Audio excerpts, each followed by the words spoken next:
అందరికీ నమస్కారం. కావలి డిఎస్పీ శ్రీధర్ మాట్లాడుతున్నాను. ఈ దినం బిట్రగుంట మండలం కొండబిట్రగుంట గ్రామంలో శ్రీ ప్రసన్న వెంకటేశ్వర స్వామి ఆలయానికి సంబంధించిన తెప్పోత్సవం కోనేరులో, ఆలయానికి దగ్గర ఉన్న కోనేరులో సాయంత్రం జరుగుతుంది. ఈరోజు రాత్రి 8 ఆ టైంలో,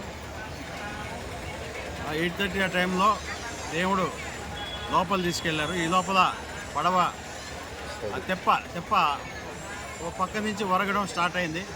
వెంటనే పబ్లిక్ అంతా కూడా బయట వచ్చేసారు. దేవుడిని కూడా బయట తీసుకొచ్చేసారు. తర్వాత మొత్తం మునిగిపోయేసి అది విరిగిపోయింది. మొత్తం తెప్పంతా కూడా, దేవుడి డెకరేషన్ కూడా విరిగిపోవడం జరిగింది. ఇందులో ఎలాంటి ప్రాణ నష్టం జరగలేదు. దేవుడికి కూడా ఎలాంటి ప్రాబ్లం రాలేదు. మొత్తం అంతా బయట వచ్చేసారు. అంతా సేఫ్గా ఉన్నారు. ఎందుకు ఈ రకంగా జరిగింది, తెప్ప ఎందుకు కూలిపోయింది అనే దాని మీద ఇన్వెస్టిగేషన్లో ఉన్నారు. నమస్తే.